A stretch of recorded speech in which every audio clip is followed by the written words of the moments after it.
Boa noite! Que delícia! Raquel com a gente de novo! Boa noite, Ivna. Boa noite, Raquel. Boa noite. Ficou com saudade da gente essa semana? Super saudade, aquela vontade de falar mais sobre e a as gente de emoções. escutar, e a gente de escutar, né? É. Estamos aqui ansiosas aqui. Se você não ouviu o episódio da semana passada, né? A Raquel esteve aqui, a gente tratou sobre a questão das emoções e foi...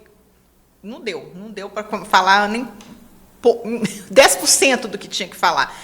Então ela Hoje topou vai o ser desafio. uma nova degustação, depois a gente vai voltando. Isso Isso aí. Mas é um bom canal para que vocês possam conhecer um pouquinho mais da Raquel, a gente já conhece mais, né? Raquel Araújo, psicóloga, para você que está chegando agora. Exatamente. Né? E poder continuar essa caminhada com você, né, Raquel? Escrevi o livro com a Ivna, A ela trouxe o Vida livro que hoje de Pulsa. novo, né? E o livro A Vida que Pulsa em Nós tem a ver também com o tema que a gente vai tratar hoje, né? Porque a gente quer trazer a questão das emoções, mas refletindo um pouco assim até que ponto esse conhecimento, esse autoconhecimento sobre as emoções, que você chama de alfabetização em emoção, que nesse episódio você vai poder falar um pouco melhor, pode ser um preventivo assim para as questões que no mês passado estavam aí, que é o suicídio, né? Que é o desistir, né? Não suportar a dor a ponto de tirar a vida. Mas, Raquel, a gente terminou o bloco, o episódio da semana passada, dizendo, você estava falando desses alicerces da emoção, né? Que a emoção é alicerce. A emoção é alicerce. E para a gente refletir um pouco, assim, eu trouxe uns dados que a gente... Mas, peraí, antes de falar desse tema, que ele é um tema mais denso, deixa eu fazer o publi. Vamos começar com o publi hoje. Pelo menos vamos Tô vamos vendo pegar aí, o hoje povo vocês aí. estão toda linda, colorida, diferente da semana passada, olha que isso, estava gente. linda também. Olha o anel Raquel, dela. quando eu me casei, eu lembro que eu tenho essa foto até hoje. Eu fiz questão de tirar uma foto assim, porque eu lembro que minha tia contava que quando o povo casava, elas faziam uma foto mostrando Aliança. Moranguice, mostrando a aliança. Aí eu lembro que eu brinquei isso com meu marido, eu fiz uma foto assim, mostrando a Na aliança. verdade, Mas agora era eu vou aliança e esmalte fazer. vermelho. Vou fazer. Você tá Olha casada isso, com gente. com Olha o projeto isso. Divas, né? Olha isso. Tá difícil, não sei nem como que eu faço, né? Como eu faço. Tá apimentada, hein, Olha, mulher? tô super apimentada. Giovanni que olha. se segura. Quando eu descia hoje lá no prédio, né? A tia Silene, que tá lá com a Leiloca, né? Que nos ajuda em casa, ela falou assim: ó, Giovanni, cuidado, hein? Olha essa mulher. Eu falei, pois é, né? Segura, né? E aqui, ó, temos o colar Olha também, isso, gente, ó. O Tá vendo? Colar, o brinco. Colar, brinco. Eu tô com essa rosa. Hoje eu tô mais E rosinha. pimenta, Né? super apimentada. E claro, a unha vermelha, porque Sempre. faz parte É uma da minha marca? identidade, a É minha marca, marca. o Eu casei vermelho. com o pé e com as unhas do pé e da mão de vermelho. Vermelho. Porque não fazia sentido eu passar branquinho, sendo que a vida inteira eu gosto da cor vermelha. O padre que fez o casamento, ele é meu amigo de 30 anos, Deus o tem em bom lugar hoje, saudoso Padre Lúcio Drummond Prado, sim. que amo, meu amigão, era meu confessor. Então não teria nenhum problema, né? O vermelho faz parte da minha identidade, né? E agora com pimenta, né, gente? Tá aí. Momento publi. Porque se você quiser também divar como a gente. Mas deixa eu mostrar o meu também, Ah, né? vai. Olha o meu, esse aqui, ó. Tá vendo? Uma peça assim mais... Você pode usar ela assim. Aqui eu tô colocando assim pra mostrar, mas ela é regular, você pode descer. Aí tem um anel e tudo. E tudo isso, gente, é pra dizer pra vocês que a gente tá lançando também uma linha de bijus da nossa loja, Diva Store. Né? Nossa, e lá no Viva Sua Real Beleza, eu tô falando que ninguém segura a gente, é porque ninguém segura. Então a gente vai ter a loja de Vistorio com essas peças também, que a gente a gente importa, a gente sugere a criação, as peças. Curadoria, né? E é isso. Então já feito aí o publi, vamos falar do tema, né, gente? Que agora... o tempo aqui voa. Eu trouxe uns dados, Raquel, e aí talvez eu vou partir deles, e aí a gente dá o seu espaço de fala aí para você falar bem. Os dados relacionados ao suicídio, né? Esses dados são da Fundação Fiocruz, tá? 60% dos suicídios acontecem antes dos 50 anos de idade. A taxa de suicídio entre jovens cresceu 6% ao ano no Brasil entre os anos de 2011 e 2022. Já as taxas de notificações por autolesões na faixa etária de 10 a 24 aumentaram 29% a cada ano nesse mesmo período. Houve uma redução global do suicídio, segundo a Fundação Fiocruz, no mundo, mas nas Américas isso aumentou. E o dado do Brasil é ainda mais preocupante, porque apesar da redução de 36% no número de suicídios em escala global, as Américas fizeram o caminho inverso. No período entre 2000 e 2019, aí a gente está falando até de antes de pandemia, né? A região teve um aumento de 17% nos casos, mas no Brasil foi para 43%. Nossa. Nosso país amarga uma epidemia de suicídio, né? Esse tema é um tema que me afeta muito, né? Eu tenho um tio que eu não cheguei a conhecer, que morreu do suicídio, foi uma história trágica, foi em 73, eu fico imaginando o que a minha avó sofreu com isso. E depois um outro tio tentou também, da mesma maneira que o irmão tentou. É uma história bem assim, estranha, né? E isso sempre me afeta, me preocupa muito. E recentemente, quero mandar um abraço para ela, eu conheci a Cristina Grobério, que ela é de Valadares, minha conterrânea. Ela é uma das vítimas, porque perdeu uma filha de 15 anos para o suicídio no ano passado. Tem 2 filhas, e ela começou a desenvolver um trabalho na internet sensacional, no perfil dela, dessa conscientização. Ela é psicóloga também. E aí, ela fez um vídeo, Raquel, ela fez um trabalho que chama assim, Você Faz Falta. As famílias que têm pessoas que mandaram fotografia. E ela fez vídeos com muitas imagens. Então, aparece a imagem da pessoa e fala assim, começa com a filha dela, Yasmin, você faz falta. E vai mostrando o rosto. Raquel, olha aqui. Quando eu vejo esse vídeo, e são vários, me dá um nó na garganta, uma dor Você assim. até arrepia, né? Eu estou toda arrepiada, porque é forte demais, porque são rostos muito jovens. Tem pessoas mais velhas, mas rostos muito jovens, acima de qualquer suspeita, a pessoa mais instagramável do mundo, sabe? E aí, Raquel, eu fico pensando, existe um jeito da gente tentar fazer uma prevenção a isso com base nesse trabalho de emoções que você dá sua vida por ele, né? Essa história. Uhum. Olha, essa questão do suicídio é uma questão muito dolorosa, né? E ele deixa marca em gerações. Deixa uma marca de tristeza, de falta de sentido de vida, de culpa, de perguntas sem respostas, não só para quem convive com a pessoa que suicidou, mas pelo menos pelas próximas 4 gerações. Então, é uma questão muito forte, né, que deveria sim ser dado muita atenção para isso. E como tudo está alicerçado nas nossas emoções, se você trabalha algumas emoções pertinentes ao sentido da vida, como a paz, a aceitação, é óbvio que você vai estar prevenindo suicídio, né? Eu falo aqui que as emoções são alicerces, mas a espiritualidade é a terra, né? Porque um alicerce não fica solto. Então, nós precisamos ter essa visão tridimensional e entender que espiritualidade, que é uma das dimensões formadoras do nosso ser, ela não tem a ver, ela não é religião. A religião é que está dentro da espiritualidade. Então, eu estou só falando isso porque existem algumas pessoas que falam assim, mas se você fala que a emoção é o nosso alicerce, então se a pessoa está mal emocionalmente, ela nunca vai ter uma vida boa? Eu falo, não é isso. Eu estou dando a importância da emoção, dizendo que ela é alicerce. Mas não tem alicerce que racha? Então, a gente tem que consertar o alicerce, né? Mas o alicerce também ele está cravado num lugar chamado solo, e o solo da nossa vida é a espiritualidade. Então, trabalhar o nosso emocional tem um lastro gigantesco, inclusive de desenvolver espiritualidade saudável, né?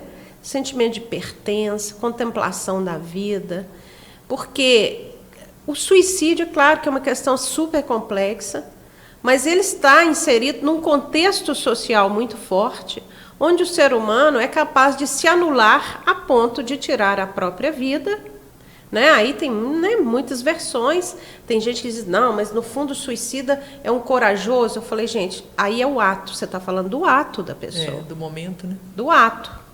Mas ele está fazendo aquilo porque ele está diante de uma dificuldade gigantesca. E existem vários estudos sobre pessoas que tentaram suicídio e não morreram, e as pessoas falam, não estava pensando em morrer. Eu estava pensando em acabar com a minha dor. Como eu não sei como acabar com a dor. E aí não são só estudos, eu atendo várias pessoas que tentaram suicídio. Né? Então, quais emoções estariam ligadas a isso? É preciso ter uma investigação. Né? É preciso ter uma prevenção até na educação, sempre falo na educação, porque se você cria uma criança na base da crítica, e eu tenho muitas pessoas, crítica negativa, não da análise, mas da crítica, tenho muitas pessoas hoje, né, identificando que foram criadas de forma crítica, então a pessoa vai se diminuindo, porque nada do que ela faz é suficiente, nada do que ela faz é reconhecido, né? E aí isso está pautado em alguma coisa assim, não, mas a gente não pode criar gente mimado. Tá, mas a gente também não pode criar gente anulado. Boa. Não é? Perfeito. Não? Boa, essa frase aí tem que ir para o corte. Essa vai ser corte. Não é? Então, no fundo, o que acontece? As emoções que constituem ali aquela pessoa, elas estão de tal maneira desequilibradas, desequalizadas, né? Está num volume alto a rejeição, por exemplo, está num volume baixo a aceitação, que ela vai deturpando o senso dela de valor ou de capacidade. Então, uma pessoa que chega num ponto desse, ela está se achando sem valor e sem capacidade para viver. Eu sou só mais um, o que eu estou fazendo aqui? E isso, é claro, aglomera muitas outras coisas, pensamentos intrusivos, ou seja, são emoções que desestabilizam e vai vindo parasitas, né, e alojando ali, e chega a esse ponto do autoextermínio ou da automutilação. É isso que eu queria perguntar, Raquel, sobre a questão da automutilação, que tem sido também uma prática muito recorrente entre os adolescentes, né? A pessoa que se automutila, ela é potencialmente uma pessoa suicida? Ela tem uma tendência maior. Ou ela faz aquilo, é um grito de chamar atenção no sentido de olhem para mim antes que eu faça algo pior? Como é que funciona? Na verdade, ela não tem uma consciência disso, olhem para mim. Não é uma coisa consciente, eu vou fazer para chamar atenção. Claro que em casos isolados pode ter essa consciência, mas não é o domínio. O domínio é o seguinte, a dor é tão grande, como a gente falou na semana passada, a dor da alma é tão grande. É forte aquilo, né? Que ela gera uma dor no corpo para poder desfocar da dor da alma, que ela não sabe o que é. Então, ela diz, com a dor no corpo fica mais fácil de eu lidar. Porque aí põe o remédio, não sei o quê. E aí vai gerando um certo vício de... Assim como, por exemplo, a pessoa faz uso de algo químico para poder esquecer da vida, não tem isso? Uhum. Eu bebo para esquecer da vida. Aí eu fui ali fumar um para esquecer da vida. Aí eu passei por uma dificuldade, fui lá e comprei a loja inteira para poder esquecer que a vida é triste. São compulsões. E né? Agora, Raquel? Aí existe hoje essa compulsão mais forte da automutilação, porque você desfoca da dor. É um mecanismo de fuga da dor existencial. E por que a dor existencial se instala?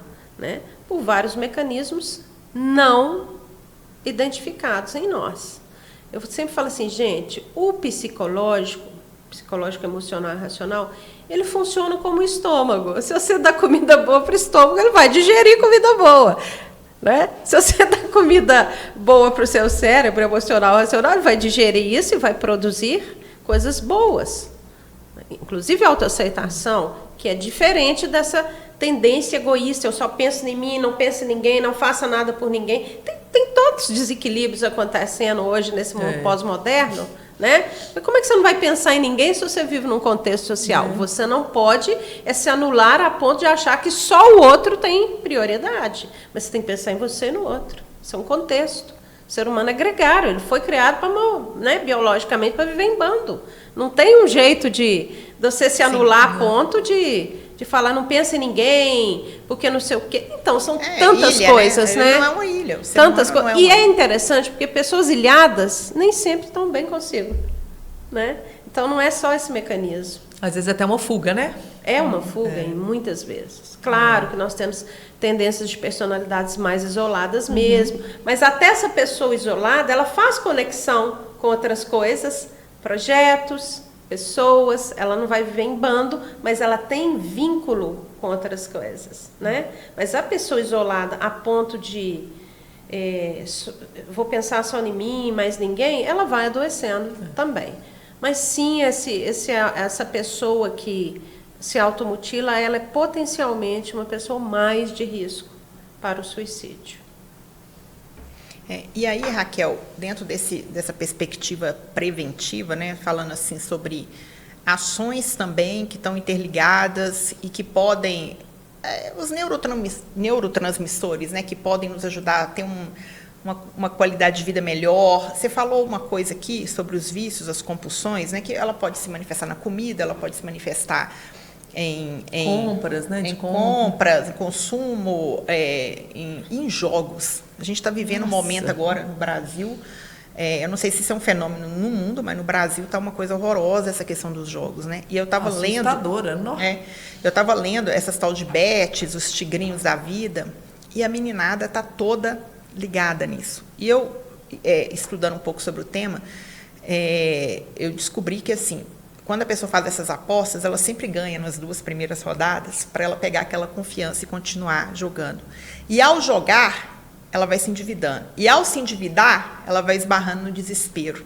E aí, a coisa vai criando uma bola de neve, né? Porque uma coisa vai puxando para a outra, que vai puxando. Então, assim, a gente falava na semana passada sobre essa aceleração, sobre tudo, e sobre essa importância do autoconhecimento. Inclusive, eu recebi esqueci de contar, uma psicóloga lá de São Paulo, que está nos acompanhando, e ela perguntou se podia usar um corte nosso, assim, de você falando da importância da terapia no episódio, acho que foi dos filtros, foi no terceiro episódio. Eu falei assim, então agora ela vai poder usar vários, porque na verdade a importância desse processo para não criar essas fugas, esses mecanismos que no fundo são fugas, né? O vício é isso, né? Eu estou fugindo de alguma coisa, estou tampando ali, eu não jogando a coisa para debaixo do peri, e aquilo vai tomando uma proporção. Então, que tipos de práticas, né, podem ser feitas, né, na sua semana terapêutica, que eu já tive a graça de participar, que a gente vai uma semana, fica com ela, fazendo um treinamento em Tiradentes, coisa de diva. Coisa só pra diva. Me divar nisso aí. Ai, meu Deus do céu, eu não gosto nem de lembrar, tanto que é bom, né? Mas assim... E falava-se muito sobre esse conjunto, e esse aí é uma pauta cara para a Kênia, até mais para mim, porque ela é cara para mim, mas ela consegue viver, eu ainda estou em um processo evolutivo, mas assim, do esporte, de uma alimentação mais funcional, né? Essas coisas também estão correlacionadas com todas essas emoções, ou não tem nada a ver? Não, tem tudo a ver, não porque regulam. Eu sempre falo assim, gente, a emoção, no nível psíquico, ela é uma sensação, e se ela permanece em nossa vida, ela é um sentimento dominante. No nível químico, ela é um neurohormônio, está no corpo. Ela está no corpo não só como origem, mas como manifestação. A origem é no hipotálamo, na amígdala cerebral e hipotálamo, sistema límbico, sistema afetivo, fisiologia. Na manifestação, o medo, por exemplo, ele se instala muito no sistema digestório e nas juntas. A culpa e a rejeição no alto das costas, a impotência, que é o contrário da força, né? Na coluna, e assim são várias. Repete aí, eu gostei desse negócio. Repete esses 3 aí, só pra gente... Deixa ela repetir, depois eu falo, por favor. Repete aí, muito bom. do digestivo. O medo, que também nessa hora a gente já fica fazendo análise. Que é também a ansiedade, né? Ele se instala muito no digestório e nas juntas. Então, uma pessoa que estou com problema no joelho, poderia investigar bastante se ela está com medo grande de alguma coisa, né? A culpa, que é a autorrejeição e tudo, ela vai muito no alto das costas, no pescoço, essa região aqui, tensionada. Geralmente você está se cobrando exageradamente. Carregando o elefante, né, que a gente fala. E a impotência, né, que é o contrário da força, na coluna. E assim várias coisas. Problemas no pé, muita solidão, sabe? Por quê? Porque existe lá dentro o neurohormônio dessas emoções, então se eu estou com muita solidão, vai descer muitos peptídeos da solidão e vai alojar em algum local que é mais adequado no corpo. E no caso, a solidão nos pés, sobretudo calcanhar. Então, gente, tem toda a relação, porque veja bem, se eu sou uma pessoa dominada por medo, né? Aí eu já tenho todo um conhecimento do que seja isso. Se eu vou comer coisas que me aceleram, né? Coisas ligadas à cafeína e outros mais, é claro que eu vou sentir mais medo. Vai potencializar isso. Né? Então tem uma relação total à qualidade de vida. Se eu, do ponto de vista religioso, eu sou uma pessoa muito medrosa e etc., mas eu fico vendo muito vídeo aí sobre o fim do mundo, ou que Deus castigou, eu não vou ter libertação nenhuma nisso, eu vou potencializar meu medo, né? Mas, Raquel, e a realidade? Ué, a realidade é a sua, você descobre quem você é e lida com as suas questões. Sou não de minha circunstância, minha a frase. realidade foi Não é? Não, porque eu escuto isso infinitamente, mas a realidade está na cara que o mundo está acabando. Bom, a realidade, minha filha, é que se eu não trabalhar hoje, ganhar meu dia, pagar minhas contas, boletos vão se cair, o mundo não acabar hoje, eu estou ferrada. Então é melhor eu lidar com o mundo que não acaba, porque eu vou ter mais realização se eu pensar nisso. Não é verdade? Porque esse discurso do medo que está dado, sobretudo no discurso religioso mais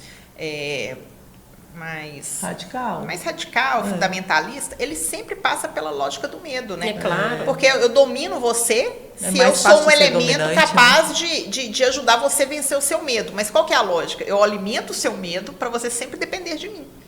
Então, uma outra coisa que eu vejo, por exemplo, o medo da violência, nessas classes sociais, né, econômicas mais abastadas, o assunto sobre assalto, sequestro. Então, quando eu estou com grupos assim, eu falo, gente, mas não existe um outro assunto não para falar? Tema, né? O mundo é só isso aí, do ladrão que vai entrar na sua casa, da pessoa que vai invadir sua conta, não tem um outro assunto? Não, porque é incrível, você sabe o que é incrível? Porque exatamente esse domínio dessas emoções acaba abrindo brecha. Eu não estou falando que tudo que você pensa acontece não, tá? Porque tudo que eu penso vai acontecer, eu falo, bom, se fosse isso, o mundo já estava mais, ou pior, melhor, né? Ou pior, ou mais melhor. caótico, ou mais resolvido. Eu falei, eu vou dar um exemplo muito forte de que nem tudo que a gente pensa acontece. Eu pensei que eu ia ganhar na Mega Sena. Não rolou. Não ganhei até hoje. Eu tô pensando aqui, ó, tô pensando. Então, não é disso que eu estou falando. Outro mas eu também. estou falando que se eu ponho lenha na fogueira, vai dar mais fogo. Aquele fogo vai crescer. Então, eu vou estar, de alguma maneira, vibrando naquela condição de medo, de tristeza, de tudo. Então, eu acabo me sintonizando com essas coisas. É igual aquela pessoa, por exemplo, que quer engravidar e está aí 10 anos tentando, ela só vê gestante na rua, porque ela está sintonizada com isso. Sim. Né? Então, quando elas me perguntam, né? Raquel, é uma impressão minha ou tem mais gente gestando? Não, é uma impressão sua, querida. Porque, na verdade, agora você está sintonizada nesse assunto. É porque o nosso olhar é seletivo, né, Raquel? A gente vê, por exemplo, se você compra um carro novo, você começa a ver aquele carro muito na rua que você nem reparava. Isso é muito impressionante. Isso. Meus meninos, só para uma brincadeirinha aqui, foi uma tendência, esse negócio de Fusca. Então, assim, se você vira um Fusca na rua, você tem que dar um tapinha assim. Agora até a Leila tá dando tapa. E se for e se for azul, é 2 tapas. Então, isso virou uma febre na nossa família, né? Uma grande família, big family, de uns 6. Aí fica o pequenininho de 4 anos, Fusca! E quem acha o Fusca primeiro? Aí, isso ficou uma coisa tão assim, o namorado da minha filha já foi viajar, viu um Fusca na estrada, tirou foto e mandou. Ficou uma coisa, porque você começa a ver aquilo que você não via. O mundo do Fusca tomou conta de você. Tomou, a gente vê Fusca para todo lugar. E a gente não via, né? A gente não via, então, porque o nosso olhar é seletivo então, naquilo assim, que está... Essa pergunta que você faz sobre a questão da alimentação, dos hábitos, né, de saúde corporal, influenciam total, porque o ser humano é interligado. Né? Eu falo, gente, presta atenção, você tem um concurso para fazer hoje à tarde. Você vai pensar que você vai comer feijoada antes? Tá doido. Não, eu falei, você acha que você não pensa em feijoada à toa? É porque o seu organismo ele já está predisposto a alguma coisa, ele está te pedindo um alimento mais potencializador e não um alimento que vai te deixar down. Né? Aí eu falo também, vocês acham que o abraço existe por quê? Porque, na verdade, já é um impulso da emoção e do corpo de tentar abrigar liberar as pessoas. Liberar ocitocina, né? Então é tudo muito harmônico, é tudo muito sensacional a conexão. Ô Raquel, né? Quando você falava aí da questão do que o corpo padece, né, falando de onde que vai cada dor, eu lembro no meu processo, né, eu venho mudando os hábitos há alguns anos, né, eu tinha uma dificuldade absurda de ir no banheiro, mas absurda. Eu era aquela prisão de ventre, assim, de... Crônica. E aí, depois estudando, eu vi que a ideia do enfesado e a serotonina se dá basicamente no intestino, no sistema digestório. E o enfesado vem disso, de muitas fezes. É inacreditável, parece uma chavinha, mas é isso. Quando eu melhorei minha alimentação, atividade física, me fizeram, obviamente, largar essa lógica do intestino ruim. E hoje meu intestino é reloginho, é bonito. E como o meu humor melhorou. Não sou mais enfesada, não tem fezes. Como que... É uma coisa louca, mas é inacreditável como que isso faz sentido, né? O nosso corpo físico diz também da nossa postura, né? Do nosso, sei lá, do nosso humor, não posso dizer. Emocional, do nosso emocional. E como que isso está completamente interligado. Eu estava comentando com a Ivna, uma pena, como você, no episódio anterior, se dizia que a gente tem poucos anos de inteligência emocional, né? Menos de 50, né? Que você comentou. O estudo chegar no povo é menos de 50. E também a lógica de entender a espiritualidade como base também é muito novo no contexto de saúde. A Organização Mundial da Saúde, a gente tem 36 anos, só em 1988 que ela foi catalogada. Olha, o contexto espiritual, como você bem disse, não necessariamente a religiosidade está dentro, né? A prática de crenças e dogma foi recentemente entendida, ou seja, assumida pela ciência, né, quando a gente tem um órgão maior que diz assim, olha, ela faz parte, é recente. Então, a gente tem 36 anos só, assim. Então, penso que agora, assim, esse alicerce com esse solo, como você bem disse, com o solo da espiritualidade, né, enquanto solo, talvez a gente esteja começando a construir um caminho melhor, porque não adiantava também você cuidar das emoções no ar, a casa, o alicerce vai estar no ar, esse trem vai cair, essa casa também, né, não consegue se romper, ter esse vazio. Então é necessário que você também se identifique esse lugar onde essa casa, esse alicerce possa ser colocado como, nesse solo com você. Isso é difícil, Kenny, a pessoa entender isso. Eu gosto de simplificar da seguinte maneira. Então pense em espiritualidade nos valores familiares mais nobres que a sua família te passou. Olha que lindo. Né? Se você tem dificuldade de construir a ideia de espiritualidade porque você rejeita a religião, pensa nos valores nobres. Isso é espiritualidade. Porque fica muito preso a pensar em manifestações de credo, né? Assim, então, a ajuda ao próximo, a reverência à natureza, não é?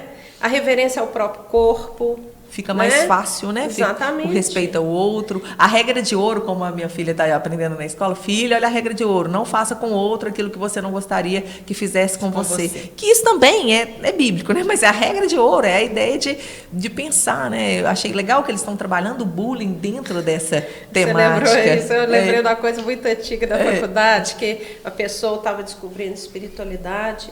E aí ela falou assim, nossa, Arca, eu estou descobrindo que nem só de pão vive o homem. Eu falei, é mesmo, você descobriu isso aonde? No livro do Paulo Coelho. Rir pra não chorar. Eu falei, tudo bem, despertou a espiritualidade. Eu falei, mas tem na Bíblia, tá? Já 2.000 anos. Ela... É mesmo? Isso está escrito na Bíblia? Igual essa frase, né? Assim, não faz com o outro que gostaria que fizesse. Isso também é bíblico. Na escola eles trabalharam o contexto bíblico também, achei bonitinho. Assim, porque é uma história cristã, precisa ter essa referência, né? Por exemplo, nós três aqui somos desse universo espiritual religioso, né? Então isso pra gente é uma coisa que está dada. Como assim que você não sabia que estava na Bíblia? Mas muitas pessoas não sabem. As gerações mais novas, menos ainda. E absorve, né? E ela lê coisas de outros autores que, na verdade, já estão ditas e ensinadas pelo nosso grande mestre. Né? Com certeza.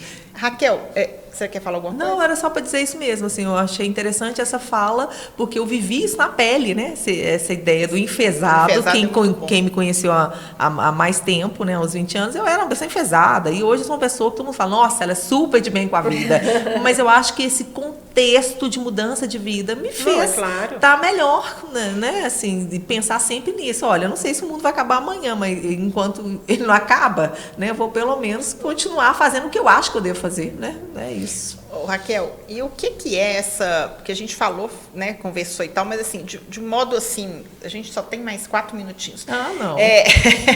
O que é essa alfabetização em emoções, afinal de contas, assim? Como é que é? Eu posso fazer isso com os meus filhos? Claro. Como é que é Em primeiro momento, é identificar que existem emoções mais dominantes numa pessoa do que outras. Então, emoções ou emoção? A gente pode dizer emoções. que você, Raquel, tem uma emoção dominante? Não, eu tenho... é mais de uma. Né? Em geral, são 2 a 3. Posso fazer uma pergunta mais invasiva? Claro. Qual é as suas emoções? Assim? As de distanciamento é tristeza. A minha alma, ela tende a uma angústia. E é a culpa. Tá? E como não totalmente dominante, a raiva. Né?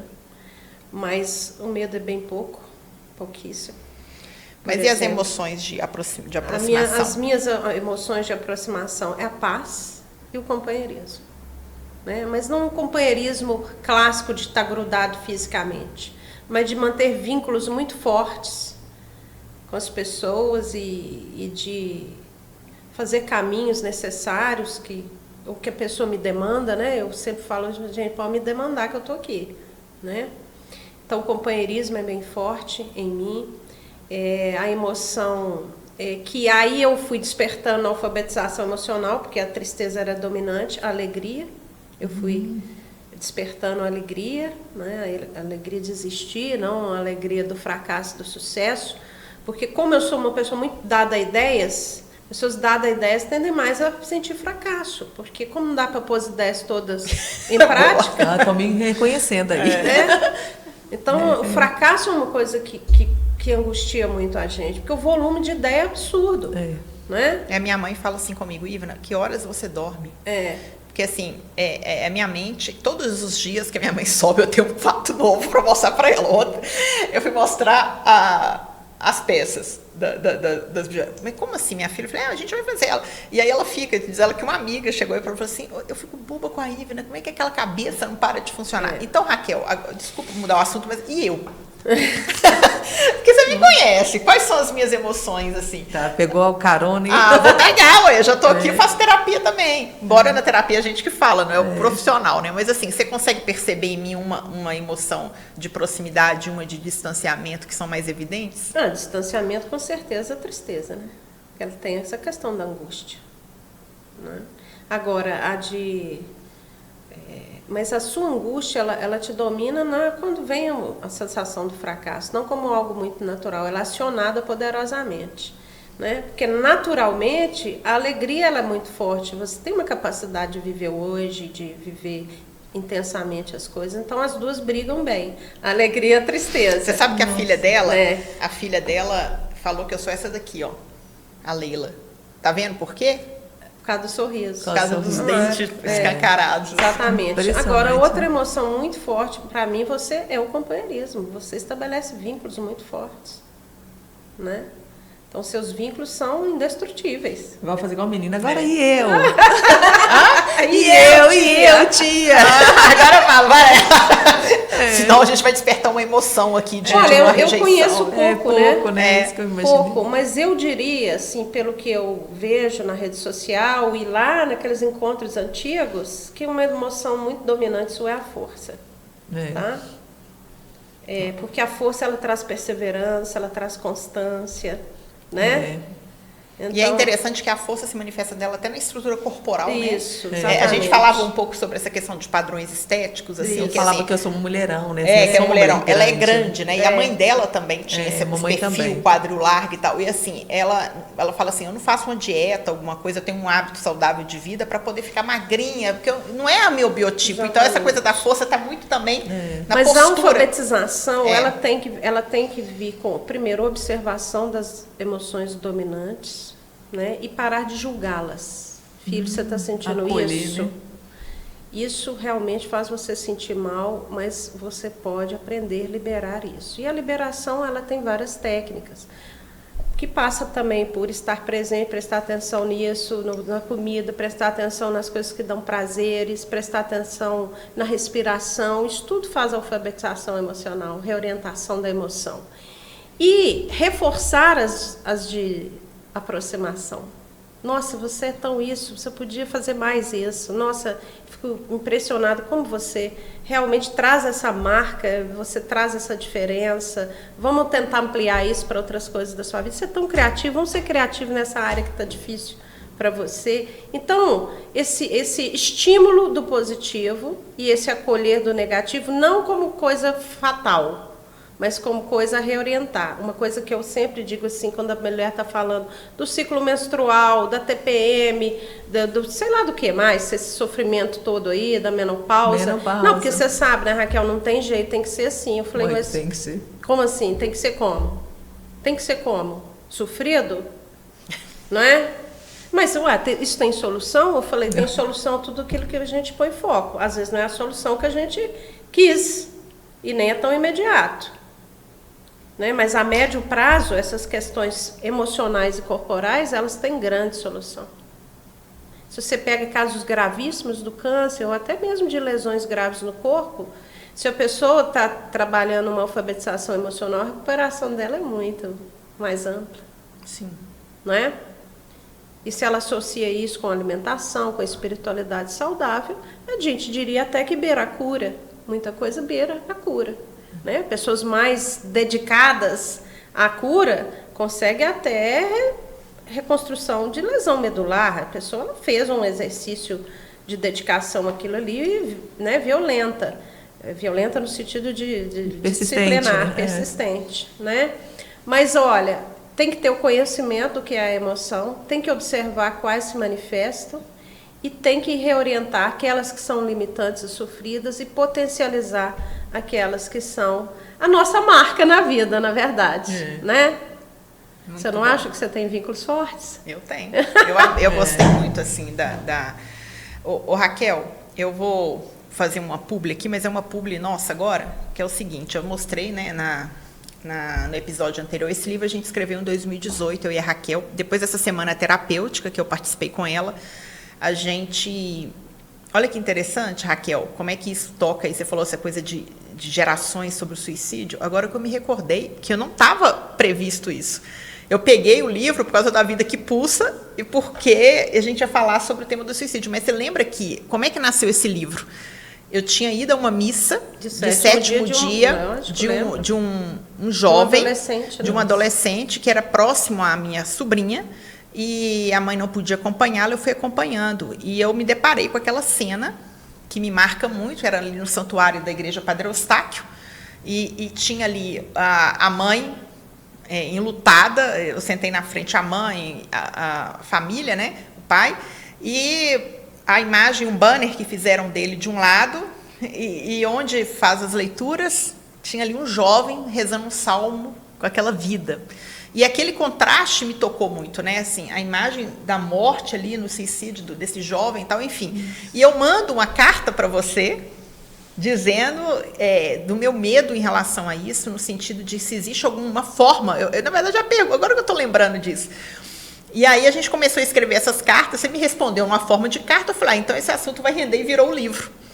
E aí, para a gente concluir também, porque a gente já passou, eu quero ler o que você escreveu aqui, porque a gente tem falado de aceleração, a gente falou aqui de tantas coisas, e não por acaso, quando eu preparei a capa do livro, eu separei essa frase que você disse aqui, que diz assim, o tempo é o lugar onde tudo acontece. é uma instância de vida. A partir de nossa concepção, entramos no tempo e no dia da nossa morte sairemos dele. Mas a todo instante estamos incluídos na eternidade, sem dia, sem minuto e sem hora. Que lindo. Lindo, né? A dimensão da eternidade, que estamos incluídas nela. E aí já que a gente já está numa sessão assim, num episódio mais terapêutico, eu até fiz um pouco aqui também. Eu vou pedir até para você olhar para a câmera agora, você pode olhar, e eu gostaria que, porventura, alguém que esteja assistindo a gente possa estar vivendo isso, né? Não sei, eu acredito muito na intuição, nesse sopro do Espírito Santo que vem na hora. E a gente está percebendo que a emoção tomou conta da gente aqui agora. Então, eu queria que você, assim, com a autoridade que você tem, como profissional e também como alguém extremamente espiritualizada e muito, muito ligada a Jesus, que você pudesse dizer uma palavra para essa pessoa que pensa que a vida dela já não tem mais sentido, né? Que esse tempo agora, e que ela não está incluída nessa eternidade. O que você diria para ela? Bom, eu diria que todas as suas sensações, elas são um maquiamento, uma máscara daquilo que realmente você é, né? Então você precisa ter essa ousadia para começar a arrancar isso que impede a sua luz interior de brilhar. E a luz não é nada subjetivo, não. É o seu senso de capacidade, são seus sonhos. Você tem vez, voz e lugar. Você precisa perseverar para compreender que ter vez, voz e lugar não significa acontecer tudo que a gente quer na hora que a gente quer. Ter vez, voz e lugar é suportar também algumas esperas. Mas você precisa investir em você, porque você é um terreno fecundo. Existem muitas sementes dentro de você que vão manifestar, inclusive a sua saúde mental. Aê, Aldo, gostou, Aldo? Nossa Senhora! O nosso produtor está fazendo terapia também, todo mundo fazendo terapia. Nossa, meu muito Deus. Muito bom, né? Nossa, muito obrigado. A gente só tem que agradecer, Raquel. Foi assim, eu acho assim, o episódio da semana passada foi bom, mas esse foi lacrador. Adoro. Esse foi lacrador. Divônico. Ela é sensacional, né? A espiritualidade passa por essa sensibilidade a escutar aquilo que estava fora, né, de um plano. De um script, né? De um script, né? De um plano. De um plano. E é isso. Então, muito obrigada. Muito obrigada. Estou à disposição para as noites. Né? A gente conversar, transformar essas terças-feiras numa terça-feira. Porque, de novo, né? Tempo, né? Porque a gente está aqui, né, para quem está aí vendo agora ao vivo, terça-feira, mas essa mensagem, olha, o que é a dimensão do tempo? Essa mensagem que você deixou aqui no final pode alcançar uma pessoa num tempo futuro que a gente nem sequer imagina, num lugar que a gente nem sequer possa imaginar. E essa mensagem, ela vai ser de vida, né? Uma semente. Então, querida, muito obrigada. Eu agradeço, né? Muito obrigada, Raquel. Estou querendo divar também. Então, autorizadíssima para o Viva Sua Real Beleza. Quem sabe, se você tiver a agenda lá, dia 3 de novembro, a gente vai poder passar o livro, né? Autografar. E eu tenho certeza também, Raquel, que sua presença lá vai ser muito legal, porque muitas mulheres vão querer te conhecer ao vivo e a cores, tá? Daí depois de ver o podcast aqui, né? Sem dúvida, sem dúvida. Sim. Já vou chegar em casa, ver rápido a minha agenda e garantir minha vaga. É domingo, 3 de novembro, só uma manhã. E a gente, então, agora vai fazer o nosso brinde. Antes disso, dizer, se você ainda não se inscreveu, se inscreva aqui. Tem o link do encontro Viva Sua Real Beleza 4. E o tema, Fazendo as Pazes Comigo. E o detalhe, faça a caixinha, viu, gente? Porque vai ter, muita coisa linda pra vocês levarem. Já leva uma caixinha, já vai juntando dinheirinho aí pra poder mulher, comprar. se não for num lugar e não trazer a famosa lembrancinha, o souvenir, a gente vai estar perto do Natal, né, Kênia? Então a gente vai ter embalagem de presente. Então, se a pessoa quer os famosos amigos ocultos, os presentes de família, cara... E vai ter cartão de crédito, pode ficar tranquilo. Um abraço, gente. Tchau, tchau. Fui!